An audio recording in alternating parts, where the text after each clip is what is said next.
Hello, everyone, and welcome to the latest Pro Soccer Talk. I'm your host, Joe Prince-Wright, over here in England. Delighted to say I'm joined by Nick Mendola in Buffalo, New York, and Andy Edwards in Kansas City.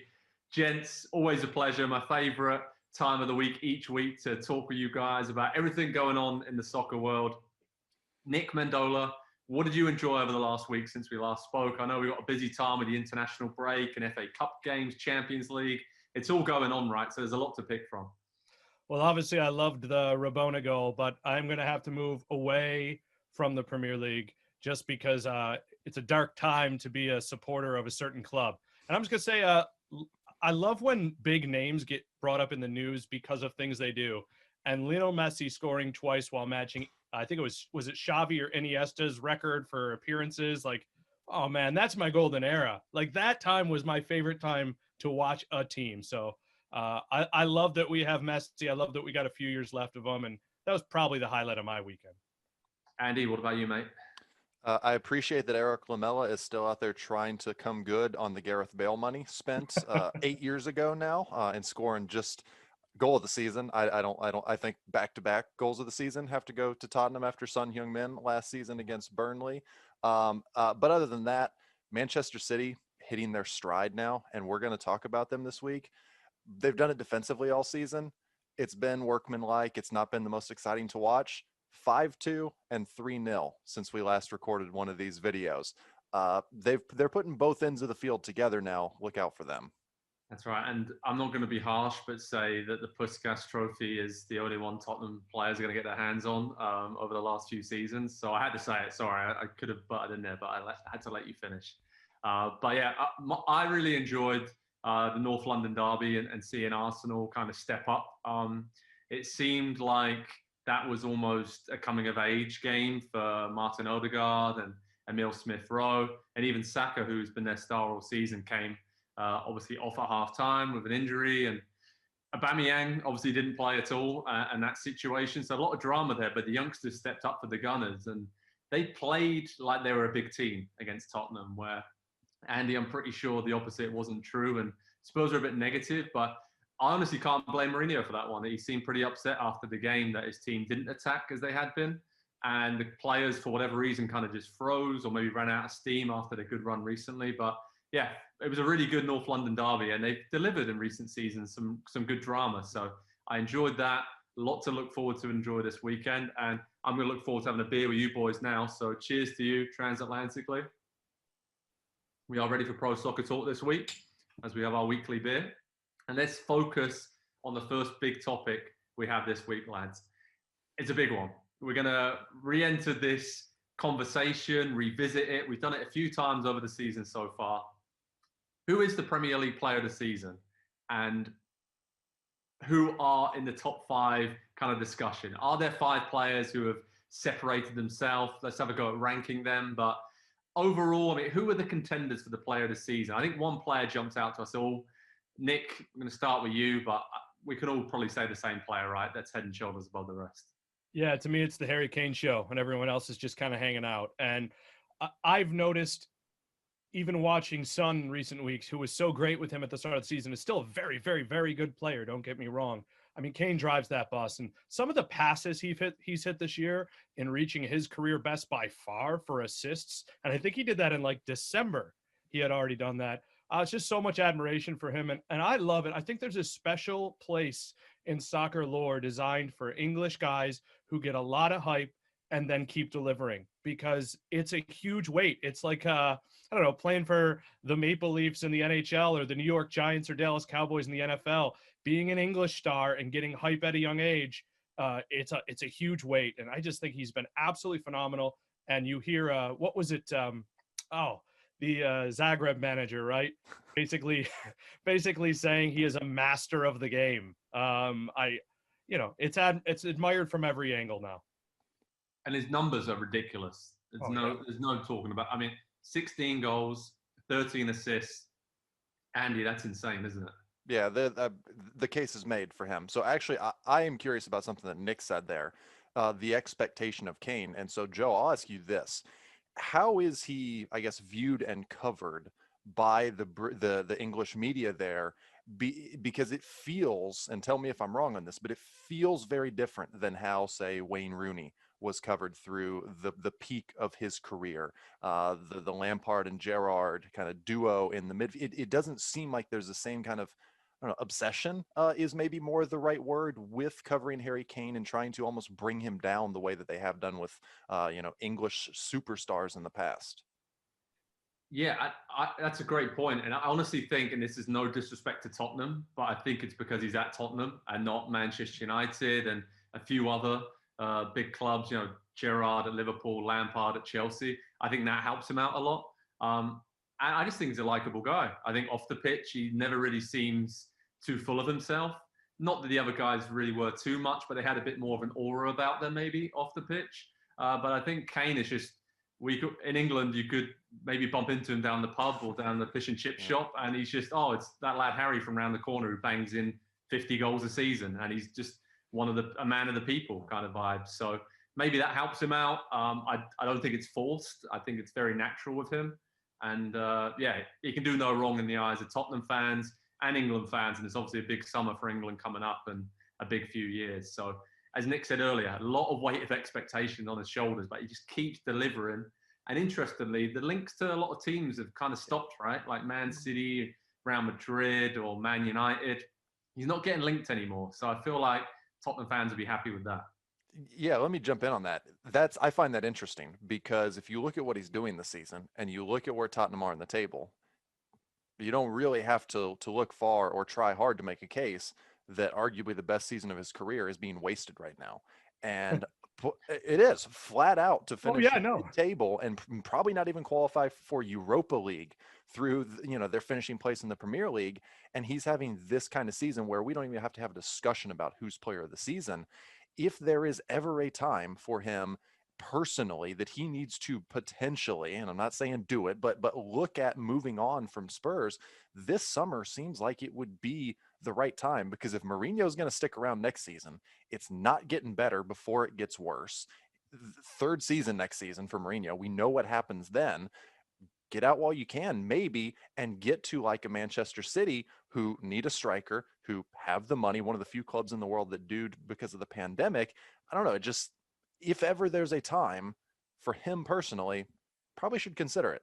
Andy, you are the last person I would have thought would be stirring up the rumor mill on Harry Kane's future. But there you go, you've done it. So he's probably going to go to Man City or Man United now. But okay, so he's top of the list, right? We all agree on that, pretty much. But who else? Who else is up there with him? I mean, Bruno Fernandes, Kevin De Bruyne. I mean, who else is in that top five conversation there, Nick? Yeah, so I think those guys both for sure. De Bruyne, interesting to me because I do think he's still he's right there with Kane, but I don't think you can miss as many games as he did and qualify for that. Whether that's fair or not, you guys decide. But Bruno Fernandes has been spectacular. Honestly, there are two guys that I love. Let's stick with attackers, at least for now, because I feel like hopefully you guys will hit a defender. Grealish, to me, is extremely interesting. They've dropped off a bit, but where they were at the start of the season compared to last season, and this is my favorite stat. He is the first player this season to have been fouled 100 times. He was fouled for the 100th time. He's been missing for a month. And the next closest guy is Mane with 64. So, I mean, he's probably Jack's parents. If you're watching, I don't know him.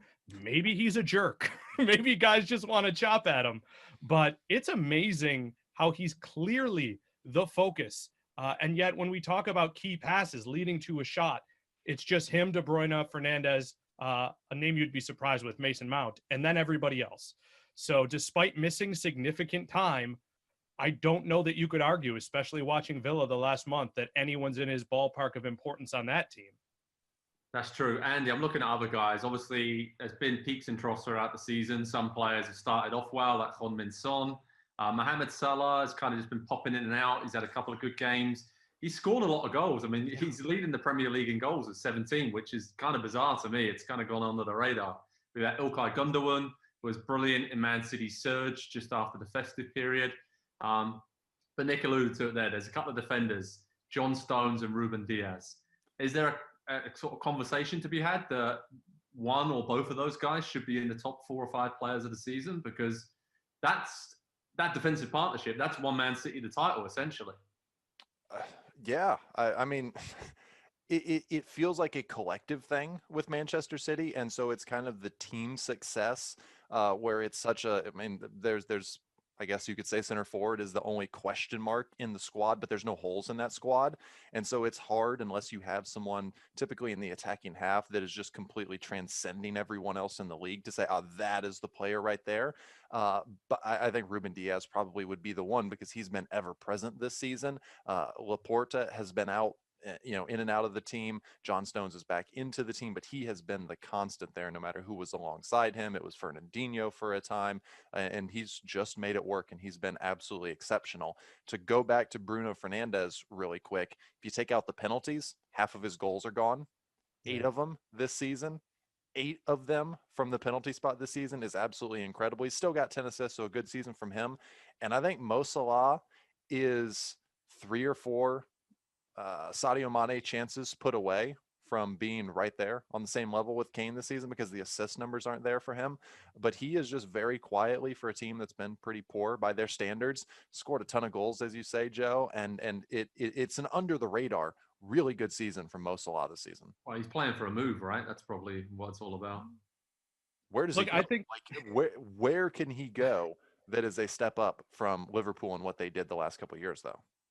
Well, I mean, honestly, if you look at the draw, we won't go too far down this path, but for whatever reason, every player in the world wants to go to Real Madrid. I mean, every, especially for whatever reason, guys from outside of Europe, I think it's almost always such a huge draw in that way. Let me throw one more Man City name out there. He's never going to win Player of the Year. Never. But Rodri is so important to what they do. Only Diaz has played more minutes than him besides Ederson. Great passer, adventurous passer, metronome, huge tackle. Was it the Liverpool game? I can't remember. It may have been Spurs too, but just a huge tackle, maybe underrated defensively too. So I think he's one of those guys who will never win it, the same way that Conte should have a Ballon d'Or on his belt the year that Modric won. I just want to kind of shout him out because I don't know that we'll mention him the rest of the year unless he actually has a moment, because he's just one of those guys. Yeah, there's a lot of guys this season I feel like have just dug deep all season long, have been doing a great job, and it's been a very arduous campaign, and that's probably why the likes of Harry Kane stand out, because he's been so consistent. And if De Bruyne wasn't injured for large parts of this, he'd probably be right up there, and he is right up there. But yeah, so let's rank it 1 to 5. So we all agree Harry Kane is number 1, top of the Player of the Year conversation right now. Kevin De Bruyne number 2. We all agree with that? Sure. Bruno Fernandes number 3. Yep. I'd go Salah 3. Salah 3. Okay. Fernandes, there are just so many games where he's just not there. With the whole United team, to be fair, but we have to go 2 against 1 with the popular vote here. So Okay. I feel Plus, just to be in this discussion, Salah is a part of a team that flat out fell apart for 2 months. So by I want zero doing of his own, I'll add. I would agree. He's their best player, but Yeah. if you're putting him up against Bruno, they've barely lost. Period. But who have they beat, Nick? Who have they beat? Who would ask a question such as that? Our weekly "Who have they beat?" question on this podcast.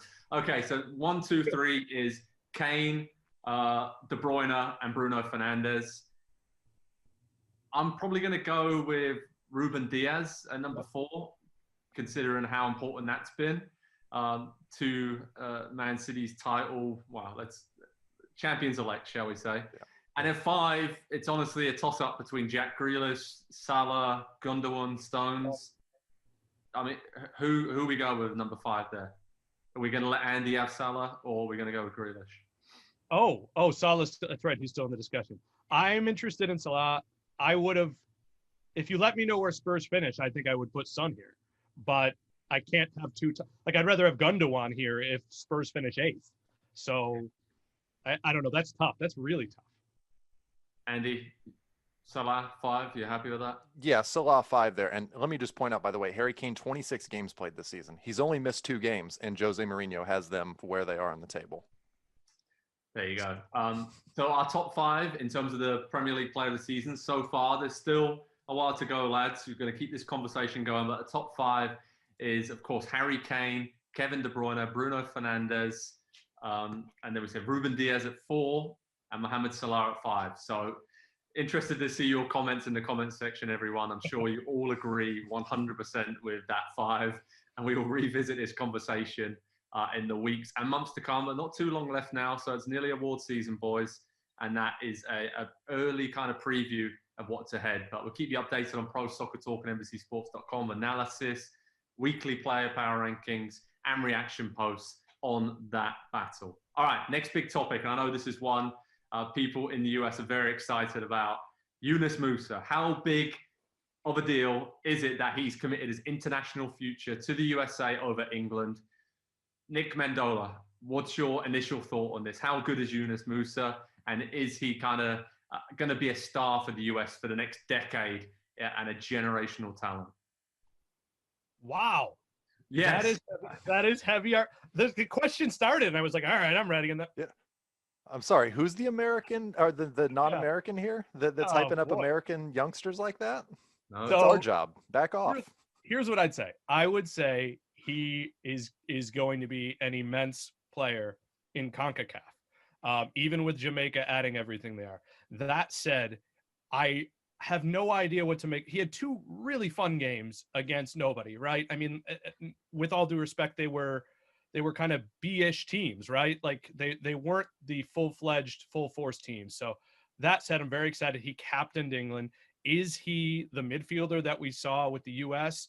Gotten a little bit of an argument online with someone yesterday because he's playing all of his time at right mid and left mid for Valencia. So is he an interior player? Is he a winger? His stats, if you look at some of the comparison stats against wingers, are terrible, but Valencia is not doing great this year. So I still have to call him kind of in that second group, right? And not to have been burned by Julian Green, who I think has been very good and overlooked, or burned by Gideon Zelalem or whoever. But I will really reserve judgment until I see him with the U.S. in a big game with their best guns blazing. Andy, what about you? I mean, you're not going to sit on the fence like that, are you? Nick is talking a whole lot of sense right now. I mean, how many times have we done this? How many times do we have to do this before we look at an 18-year-old who has less than 1,300 minutes in league play in his entire career and say, let's just see before we decide what he's going to be? I'm looking at Football Reference here, the numbers, where he falls in terms of percentile of all the important metrics at the various positions he's played this season. He has 1 goal and 1 assist, but in terms of shots and assists and what they would expect his assist to be, it's virtually zeros all the way across the board per 90 minutes. He is in the first percentile, which means the very, very, very, very bottom of all of those important attacking categories. Passing wise, he's kind of middling in some of those. Defensive actions is where he has a base to build on at this point of his career. Obviously young and energetic. He's clearly an intelligent player who knows how to apply the pressure defensively and win the ball back, interceptions, recoveries, pressures, tackles. These are all very good numbers for kind of an attacking player in those positions. I just don't know, though. My question is, over the course of, I guess, 3/4 of a season now as a professional, have we seen him develop and improve any at all? Because he's not playing as much now as he did at the beginning of the season. That's a little bit of a worrying sign. Again, he was 17 when the season started. They needed someone to play, and he got minutes and an opportunity, which of course is going to push him on to just another pedestal that we look at him in. But we talk about Chelsea all the time for Christian Pulisic. Valencia is as unstable a club as there is in the entire world right now.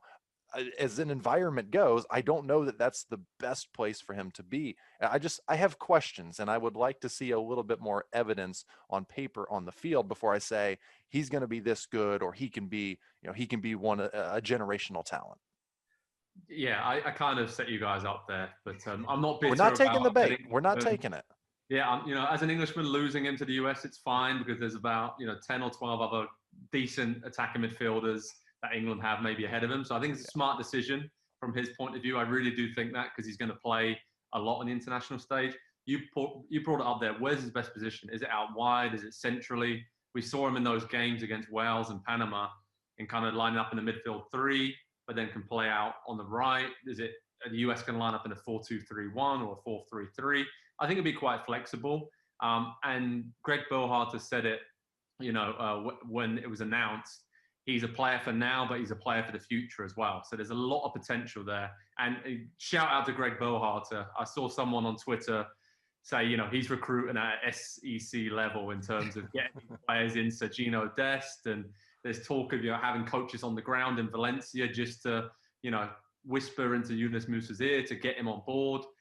And, Balogun might be next. There's a few other talents there, dual nationals. Efrain Alvarez looks like he might be going to Mexico, but that's going to be a big part of building this US men's national team in the years ahead.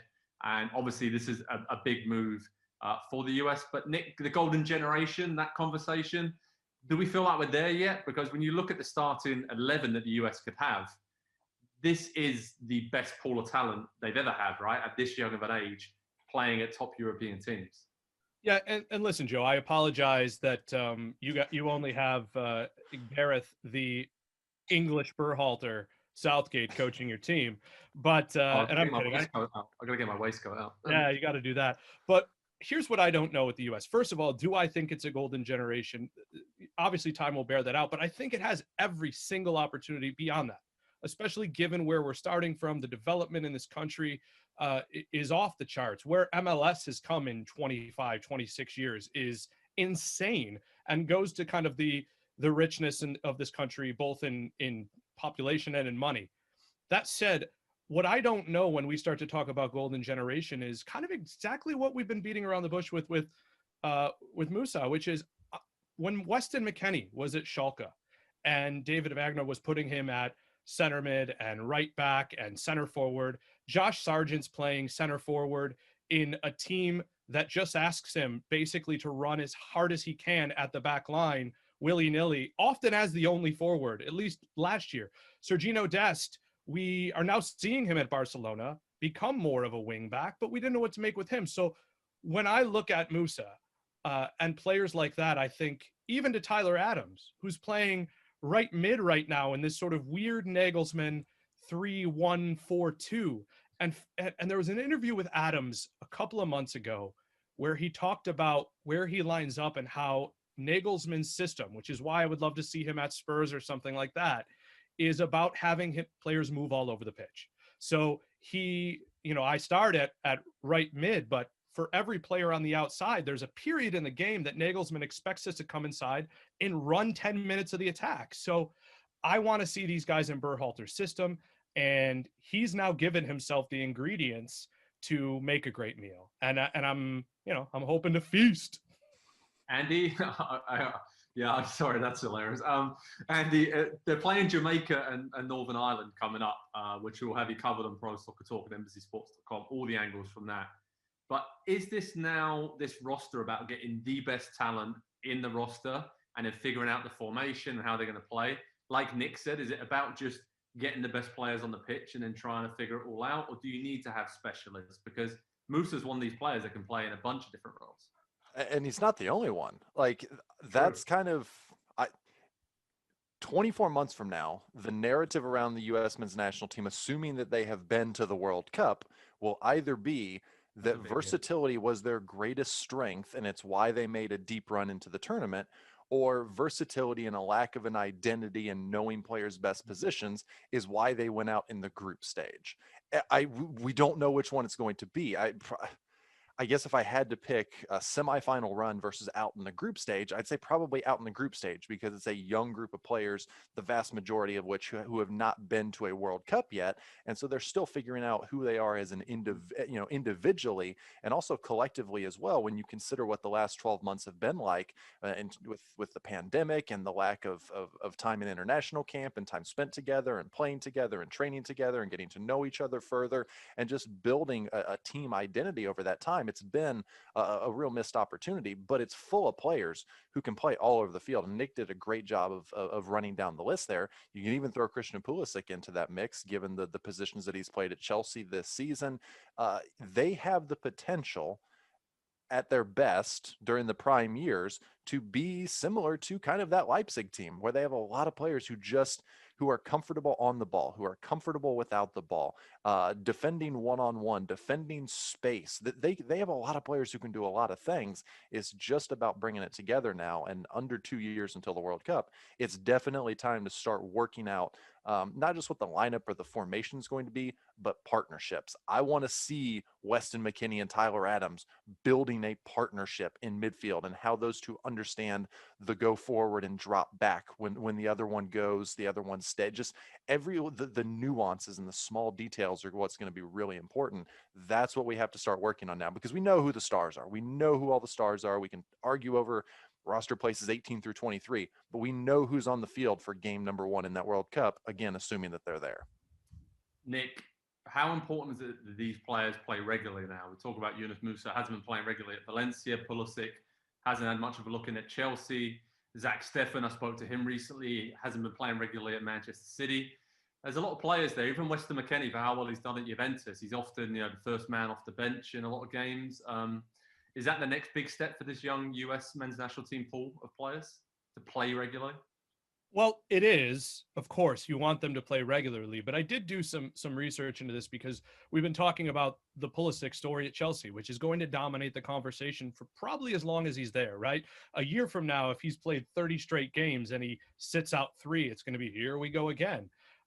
But, we talked before, and there are 3 big players, and I want to count Pulisic as above the fold, right? So with all due respect to your Aaron Johanssons and your DeAndre Yedlins, who have played at very high levels, this is about being that elite U.S. player. So I look at Josie Altidore, who was the U.S. Player of the Year before in 2013, the year that he transferred to Sunderland, played almost nothing.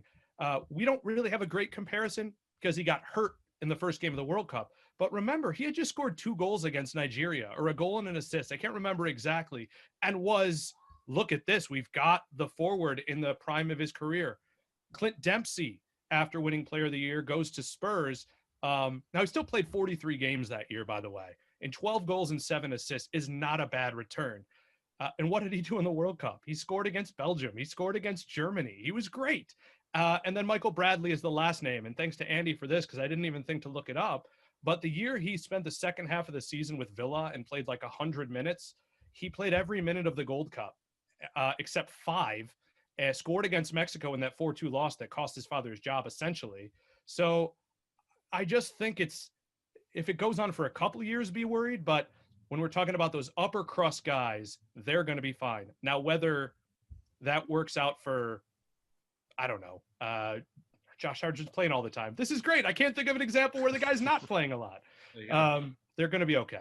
There you go. So over on Pro Soccer Talk and NBCSports.com, I listed my US men's national team starting lineup if the World Cup started today, and who I think would be playing on that starting lineup. Zach Steffen in goal, Sergino Dest right back, Robinson left back, Brooks, Chris Richards as centre backs, McKennie and Tyler Adams as the holding midfielders, Pulisic, Yunus Musah, and Gio Reyna as attacking midfielders, and Josh Sargent up top. And if that is the case, and these players develop as we think they will over the next few years, that's a very exciting time for US men's national team fans. And see, we've gone full circle there. Started of excitement for US fans. And if you look at Twitter right now, pretty much they're going to be back-to-back World Cup champions when we come around to 2026. So very realistic expectations there for the USA. But on a serious note, massive boost that Yunus Musah has decided to play for the US over England. Could have played for Italy, could have played for Ghana, but he's with the US men's national team, and he's a very, very exciting young midfield talent. All right, lads, let's move on to the next segment, and let's focus on the FA Cup quarterfinals. A lot of big Premier League teams are playing in the upcoming games. My big question to you, Nick Mendola, is who needs this more? We're looking at a lot of teams here, Man City, Man United, Chelsea, Leicester, Everton. A lot of big boys still in the competition, but you could argue a few of these teams need it more than others, right?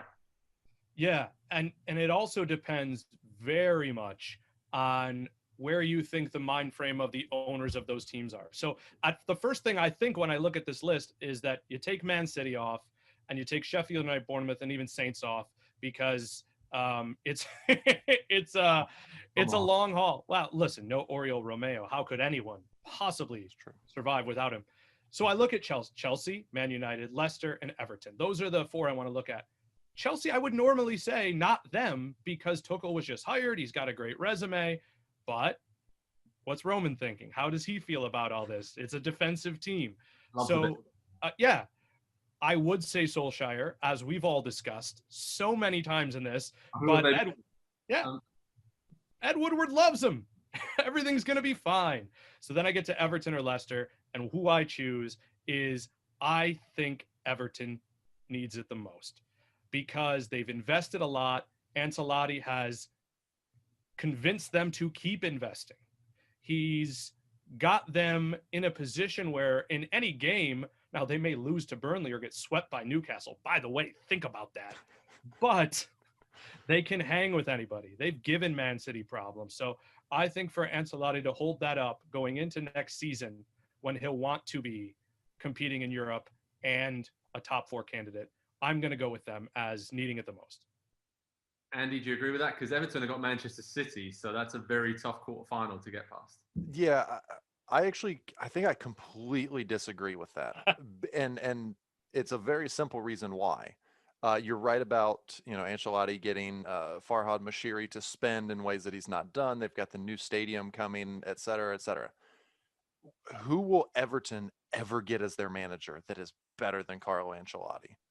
Ask Mike Ashley about Rafa Benitez. He might have the best and strongest job security of any manager in the entire league because Everton, all due respect to him, it's a fine club. There's absolutely nothing wrong with Everton. They will never do better than Carlo Ancelotti. I don't care who they try to go out and hire, they will be rejected. To get him it's an incredible job, and he's doing an incredible job for them as well. I think the point on Chelsea that you make there, Tuchel doesn't need this. Let's wait until he loses a game before we wonder if Roman is getting antsy to fire. And he's not lost a game. He is totally fine. And he's given them an identity. I would say that his only worry would be, is it the right identity that Roman wants them to have? Because he's always wanted the attacking style. And, he went through Mourinho and multiple other Ancelotti as well, because they didn't play that way. I think it's pretty easy. I think it's Manchester City because they're trying to do something that's, Joe, never been done before. Never, ever. Quadruple. I mean, yeah, of course. But I think that's the if they have the League Cup in the bag as well. They do. They do. Don't worry. Yeah, but I disagree. I think it's Leicester. I think Brendan Rodgers has to deliver something. I mean, they just missed out on the top four last season. They're out of the Europa League, got dumped out of that surprisingly. So I think they have to kind of come up with the goods. And yes, they're playing Manchester United in the quarterfinals, so it's tough. They're the underdogs there. But I would fancy them if they got past Manchester United, maybe a Leicester City, Man City final. You never know with the attacking players they have. And I think that would be a tangible bit of reward for Leicester City to have that, instead, or even if they miss out in the top four, because even though they're in that conversation right now and they're playing well, you could easily see them dipping out with the games they have late in the season against Chelsea and other teams up there. You could see them missing out in the top four again. So, yeah, I'm going to say Leicester for that. But, can anyone stop Man City? That's the point, right? The quadruple, Andy mentioned it. They're going for it, Nick. That's like the massive, massive carrot dangling in front of Pep Guardiola's boys. And also, might I add, the UK government hasn't confirmed it yet, but the FA Cup final at Wembley is going to be one of the test events to get fans back on a larger scale. And there's talk of up to 20,000 fans being allowed at the stadium for the final. So that's a huge increase and just kind of a reward, I think, for some of these teams, even, like Southampton or Sheffield United, if they were to make it through into the semi-finals, stranger things can happen. Then that's a massive incentive for them as well to give their fans a huge day out at Wembley at the end of the season. where they haven't been able to watch them play all season long. So, Nick, I know you want to jump in there, but we've all picked different teams there: Everton, Man City, Leicester. So it's a good competition this season. It really is. It's great. I'll throw another name out there because, again, this is the one that I think needs a trophy, and that's Solskjaer. So let me throw Manchester United out there.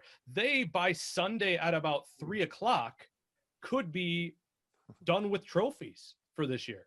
So there's that. They have to go to Milan, having given up an away goal, and beat AC Milan. Then they've got to go to the King Power Stadium. And I think let me throw in the quick Leicester point. I think Leicester's got an out because Maddison's been hurt and Barnes is out. And I just think there's more forgiveness there if they can lean on an excuse. I know United doesn't have Pogba, but they've got everybody else more or less. So for me, I do want to put that out there for Solskjaer, especially because he's got that semifinal curse on him, right? He lost 3 semifinals last year, including the Europa League. And who has he lost to? Big teams. And it goes back to my favorite chorus is, who have you beaten? They just beat City in the Premier League. And didn't we all kind of give them a little bit more shine for that? Well, beat AC Milan and Leicester twice in 4 days without Pogba. And I will apologize in a big way next week. There you go. I mean, looking ahead, lads, to these 4 quarterfinals, who do we expect to advance? The 4 matchups at Everton against Man City. We all saying Man City there? Yeah. Yep. All right. Leicester against Man United. Man United. I'm Leicester.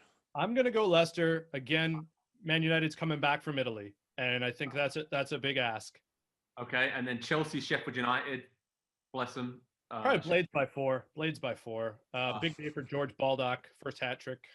No, Chelsea. We're going Chelsea. And then Bournemouth against Southampton, my beloved Southampton. I hope they get through and to give some kind of glimmer of hope for the latter stages of the season. Do we all agree with that? Well, yeah, let me wrap this segment up with a question for you, Joe, about that. If they get to the semifinal or potentially even a final of the FA Cup, and what's happening in the league is happening in the league, you have to take that and be pretty happy, right? Well, I will say that's a good point, because there's been a lot of tight defeats in this horrendous run they've been on, to Wolves and Aston Villa and Brighton. And a lot of, those games, FA Cup games, have been around them. They've beaten Wolves and Arsenal in the FA Cup. And Hasenhüttl said, I'm listening to the fans. They want to go on the cup run. I should be resting a lot of my starters here, but he went full strength against both Arsenal and Wolves to get to the quarterfinal stage. And now they're playing against the only second-tier team in Bournemouth left in the competition. So you'd have to think they fancy their chances. And then who knows, if they get Leicester or Everton or whoever in the semi-finals, it could be done. So that would salvage their season. If they stayed up, finished 13th or 14th and got to not just the semi-final, I think if they got to the final, then most fans would be like, okay, we're within 90 minutes of winning a trophy and we stayed in the Premier League, and that would be fine. So yeah, to wrap things up on the FA Cup quarterfinals, we'll have you covered with all the latest FA Cup news and analysis on Pro Soccer Talk at NBCSports.com. And it's going to be a big weekend, and I really love this competition. I always have as an Englishman. I think it's so special, and just to see the scenes at Wembley, if there are close to 20,000 fans at the stadium, be a great way to see the season off, because it's been really tough for people here who love football so much to not have been able to go and see their teams. So yeah, it'll be a showpiece event that will show us the way for the future for next season for stadiums over here. So gents, Matchweek 29 preview. Only 4 games due to these FA Cup quarterfinals, but 4 good ones as well when you look down the schedule. Nick, Fulham against Leeds. That's a very big game, obviously, for Fulham. Leeds are kind of just in that situation now where they're not going to go down, but they want to kick on as well and try and push for a top 10 finish, don't they? They do. And the one thing that I fear if I'm Fulham is that this Leeds team doesn't seem to think about the occasion at all. And that's to their benefit as well as a problem for them. It doesn't matter if they're playing Man City early in the year in a downpour, they're ready for that point. And it doesn't matter if they're playing against, I don't know, I have to think of the games where they've just given up goals to teams you wouldn't see that coming. They've played 5-2 games against Newcastle. So you just don't know what you're going to get from them. And I also think they've been down some people. So the question becomes, Fulham at home, they don't lose much anymore. And I have to think they win this game and come out of the bottom three. And the question becomes, how do they deal with that?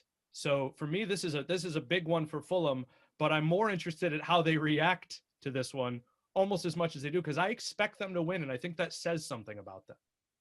Andy, looking at Brighton against Newcastle, Nick's two favourite teams. Nick, you can chat about this in a minute, but Andy, I mean, this is massive as well. We look at the table at the bottom there. This is as big of a 6-pointer probably as we're going to get, because Brighton and Newcastle hovering just above Fulham. They occupy the final relegation spot.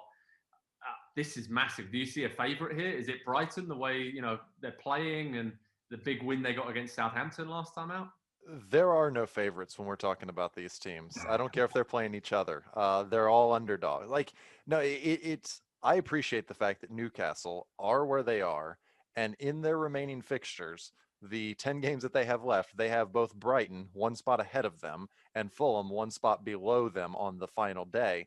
Get used to this, Nick. The rest of this season is going to be not only Newcastle scraping for their lives, but doing it in games where they can do themselves really a double favor. They're two strategically timed victories away from walking away from the relegation zone like it's no big deal whatsoever. Like, that's how tight it is down there. Every team down there in that situation is. I'm a little on the other side about Fulham Leeds from Nick. I actually think Leeds take that one. Fulham, the momentum has kind of gone a little bit, they just this is good. but like the momentum has just kind of gone out of their sail a little bit over the last few games, and losing to City the way that they did without really showing up, it was disappointing. You expect them to lose, but in that way, I still think they go down. But Brighton, Newcastle, possession versus whatever Newcastle decides to do this weekend. Is it sitting deep? Are they gonna try and press hype? I don't know. They don't know who they are. I think Brighton comes out on top in this one. Nick, you agree? Yeah, Brighton waxed Newcastle earlier in the year. I mean, it was as big a bloodbath as you're going to see between two teams of that size. And after Newcastle had beaten West Ham, which I think when David Moyes looks back at the points he lost this year, he's going to be like, oh, that one, right. Yeah, we weren't ready. So for me to look at Brighton and Newcastle, the one thing I think Newcastle is well prepared to do in any game it has to is defend to the death and defend with their lives. And I think they'll pack it in. Right now, if I'm Steve Bruce, I'm thinking we always play Burnley well. We've got them left. Sheffield United is left. We've played them fairly well. Fulham at the last game of the season, I want to be clear of them by then. The rest of the games are really tough. And how do I do that? I follow the Rafa recipe that helped me last year. And I stay tight back. I get Jacob Murphy on one side. I get Matt Ritchie on the other if he's not, fighting me physically before the game.